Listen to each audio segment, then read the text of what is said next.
Tinggalkanlah masjid-masjid itu yang menjadikan para hamba mencari kedamaian. Duduklah, melingkarlah bersama kami para pemabuk, supaya kau dapat menyiramkan minuman bagi tenggorokan kami yang kehausan. Tak sekata pun Tuhan berfirman, celakalah bagi para pemabuk. Namun Dia justru berfirman, celakalah bagi orang-orang yang sholat. Abu Nawas, penyair legendaris dari Jazirah Arab yang masyhur namanya di seluruh dunia hingga kini dan di masa-masa yang akan datang. Penyair yang populer dengan syair berjudul Al-I'tiraf atau sebuah pengakuan hidup di era dinasti Abbasiyah. Abu Nawas yang berarti Bapak Ikal adalah nama julukan yang disematkan ke nama aslinya, yakni Abu Ali Al-Hasan bin Hani Al-Hakimi. Nama Abu Nawas disematkan oleh orang-orang Baghdad lantaran ia memiliki rambut hitam yang panjang dan lebat. Salah satu penyair terbesar sastra Arab klasik ini lahir di kota Ahvaz, Persia, tahun 145 Hijriah atau 747 Masehi. Ayahnya seorang tentara bernama Hani Al-Hakam dan ibunya seorang buruh cuci berdarah Persia, Jalban namanya. Abu Nawas kecil hijrah ke Baghdad, Irak, bersama sang ibu setelah ayahnya gugur di medan pertempuran. Abu Nawas piawai menulis syair atau puisi. Ia kian masyhur namanya karena sifatnya yang kocak. Kemasyhurannya dikenal dari masyarakat umum hingga kaum bangsawan. Khalifah Harun ar-Rasyid bahkan pernah menunjuknya sebagai penyair istana. Jim Colville menyebut Abu Nawas sebagai penyair ulung yang menunjukkan penguasaan teknis atas semua genre sastra utama. Fahrudin Faiz, dosen filsafat UIN Sunan Kalijaga Yogyakarta, mengungkapkan Abu Nawas di babak awal kehidupannya menulis tema-tema bernuansa cinta, arak, dan perempuan dalam syair-syairnya.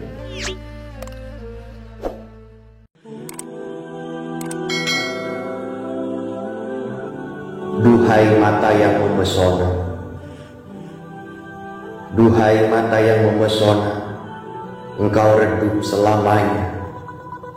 Tatapanmu memuat rahasia yang tersimpan di dada. Perhatikanlah diri kita. Engkau menutupiku meski engkau sendiri tanpa baju. Seakan takdir menyembunyikanku. Engkau membunuhku tanpa harapan untuk balas dendam. Seakan pembunuhan itu adalah persembahan kepada Tuhan. Syair naik haji buat Jinan kekasihnya. Apakah engkau tahu betapa umurku sia-sia oleh permintaannya? Sedang permintaan itu alangkah sulitnya, karena tak kudapat alasan untuk mendekatinya. Terpaksa, yang sulit itu kulakukan juga. Aku menunaikan ibadah haji dan kukatakan aku benar-benar telah haji. Duhai Jinan, akhirnya kemudahan menyatukan aku dengannya. Syair ketika kekasih Abu Nawas sedang marah. Aku puasa saat engkau marah dan berbuka saat engkau bahagia gembira. Cinta kandas di tengah jalan. Kutulis di atas pipiku satu kalimat untuknya. Duhai beratnya saat berpisah. Ia menjawab dengan gerakan jarinya. Kupahami pesanmu, namun untuk kita tiada lagi jalan bertemu.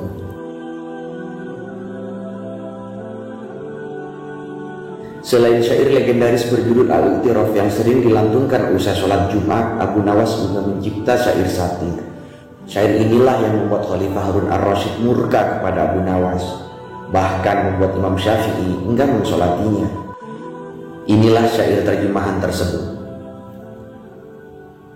Tinggalkanlah masjid-masjid itu yang menjadikan para hamba mencari kedamaian. Duduklah, melingkarlah bersama kami para pemabuk, supaya kau dapat menyiramkan minuman bagi tenggorokan kami yang kehausan. Tak sekata pun Tuhan berfirman, telah kalah bagi para pemabuk. Namun dia justru berfirman, telah kalah bagi orang-orang yang sholat. Mendengar Abu Nawas mendeklamasikan syair tersebut, sontak Khalifah Harun ar-Rasyid memukul di lehernya. Abu Nawas membalas dengan kata-kata bijak, wahai pemimpin orang-orang beriman, para penyair berujar sesuatu yang tidak dia lakukan. Abu Nawas pun dimaafkan oleh Khalifah Harun ar-Rasyid lantaran kalimatnya itu. Lantaran syair di atas, Imam Syafi'i enggan mensolati jenazah Abu Nawas. Namun ketika jenazah Abu Nawas dimandikan, orang-orang menemukan tulisan syair pada bajunya. Sebuah syair yang membuat Imam Syafi'i menangis dan bersedia mensolati mendiang Abu Nawas. Inilah syair Abu Nawas tersebut. Wahai Tuhanku, bila dosa-dosaku menumpuk dan menggunung, aku tahu bahwa ampunanmu lebih besar darinya.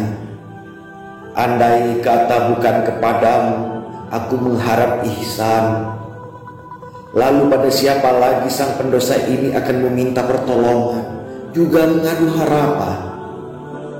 Aku akan berdoa kepada Tuhanku dengan penuh kerendahan, sebagaimana yang telah Engkau perintahkan. Bila tanganku ditampik, lalu siapa gerangan yang bisa merahmati? Tak sedikit pun dapat kuandalkan dari diri yang papa ini, selain sebuah harapan besar dan indahnya kasih dan sayang. Sungguh, aku benar-benar pasrah padamu. Dalam riwayat lain disebutkan, Abu Khaliqan, sahabat Abu Nawas, menuturkan dalam Wafiyatul A'yan bahwa sebelum wafatnya Abu Nawas menulis syair yang disembunyikan di bawah bantal. Ibnu Khaliqan mengaku bertemu Abu Nawas dalam mimpi dan ia berkata, wahai Abu Nawas, apa balasan Allah terhadapmu? Abu Nawas menjawab, Allah mengampuni dosaku karena beberapa bait syair yang kutulis saat aku sakit sebelum wafat. Syair itu berada di bawah bantalku. Abu Khaliqan pun mendatangi kediaman Abu Nawas. Ia benar-benar menemukan secari kertas berisi syair di bawah bantal. Berikut menggalam syair tersebut. Ya Allah, jika dosa-dosaku besar dan sangat banyak, namun sesungguhnya aku tahu bahwa pintu maafmu lebih besar. Jika yang memohon kepadamu hanya orang yang baik-baik saja, lalu kepada siapakah orang yang jahat akan memohon? Aku berdoa kepadamu dengan penuh tadarruh, sebagaimana Engkau perintahkan. Lalu jika Engkau menolak permohonanku, lalu siapa yang akan merahmatiku? Aku tidak mempunyai wasilah kepadamu, kecuali hanya sebuah pengharapan, juga bagusnya pintu maafmu. Kemudian aku pun berserah diri.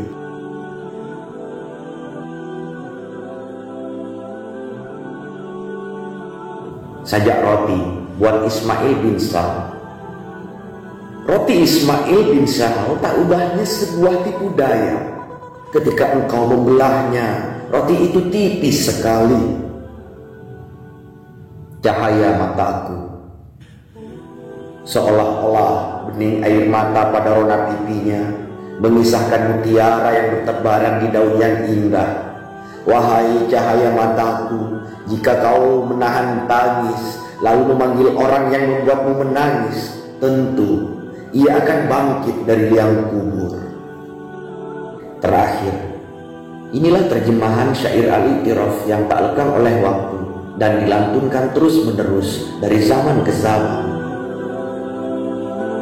Wahai Tuhanku, aku sebenarnya tak layak masuk surgamu, tapi aku juga tak sanggup menahan amuk nerakamu. Terimalah segala pertobatanku dan ampunilah dosa-dosaku. Sesungguhnya Engkaulah Maha Pengampun atas segala dosa yang kuperbuat. Dosa-dosaku bagaikan bilangan butir pasir, maka berilah ampunan, oh Tuhanku yang Maha Agung. Setiap hari umurku terus berkurang, sedangkan dosaku terus menggunung. bagaimana aku menanggungnya? Wahai Tuhanku, hamba-Mu yang penuh dengan dosa ini kini menghadap-Mu, memohon ampunan. Jika Engkau mengampuni, pantaslah, karena Engkau Maha Pengampun. Namun, jika Engkau menolak permohonanku, kepada siapa aku berharap selain Engkau?